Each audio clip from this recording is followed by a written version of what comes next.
Hey, I'm Kim. Welcome back to another video. I did have a nice script written for this thing, but then when I was rereading it just before I shot this, I thought that's kind of boring. So why don't I just rattle off what's in my head about this rather than talk about loads of different options and technical stuff, which no one's really that interested in, other than people like me, which I'm sure you're not.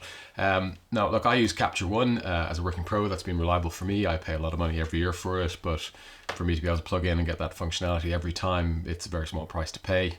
The speed of workflow for me is what's important, and that's a huge value to have. But not everyone's in that situation. Maybe you just want to tether at home.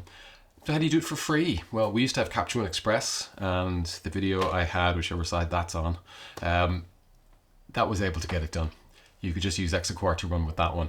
But that's no longer the case, because in February, Capture One made a lot of changes and they dropped it. So what are you left with? Well, paying for Lightroom, paying for Capture One, all options. I've tried quite a lot of stuff. None of it seemed to work very well for free, for me, for the free stuff. But I did find one solution which works very well, and I was really surprised by the company that made this app. So stick around and I'll tell you all about it. So how do you start tethering? Well, let's go check it out. So the first thing you want to do is plug in your tether cable. This is by Tether Tools. It works really well. Then you got to turn on your camera. And remember to turn on your trigger so it'll talk to your flash. And let's not forget the flash. Beep. Here we go, we're ready to shoot. So now you've got all that set up, and presumably you've plugged your other end of your Tether Tools cable or whatever cable you're using into your computer. Let's get started. The first thing you want to do is start up Exar, which was just like I mentioned in the other video up ahead. Exar is a great little app made by Fujifilm. If you're not using a Fuji camera, Canon, Nikon, Sony, they all have a version of this app. It basically allows you to USB connect your camera like you were tethering. You can then set a hot folder, which is just a folder on the desktop the camera saves the images to, as well as the SD card if you want to set that up.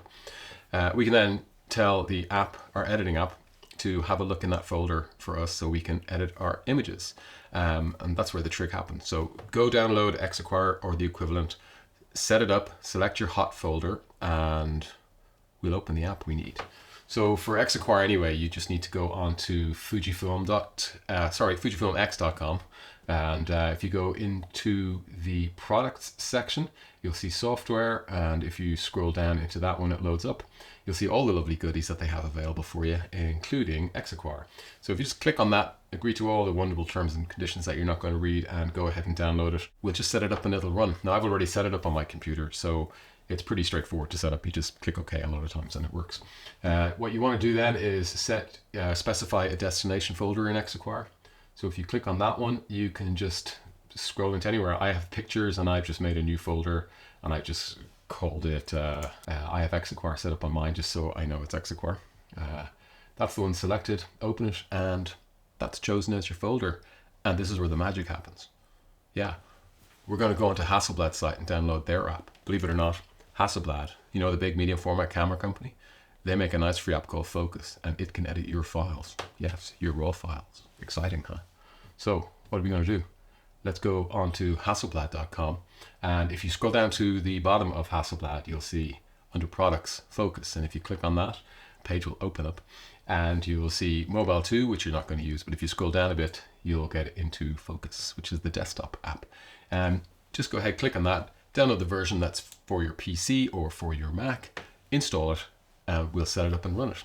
So here's Focus open now in front of me. There's a couple of tabs up here you got to look out for. Make sure they're on. These just show the different layouts like the viewer, the browser, the tool tab bar, and your folders.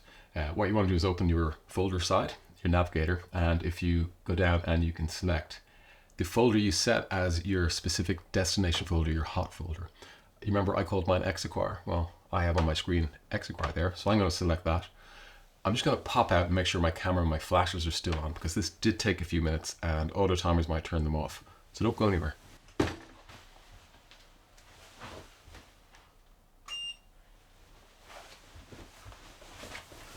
Okay, they're still on. So what I'm going to do is I am going to take a photograph. I am going to use the remote control from my phone. See, takes a photograph, cool, man. And that's going to load up in Exar and I'm going to be able to see it. And here it is looking really underexposed. So I'm going to go turn up my flash till it's about full power.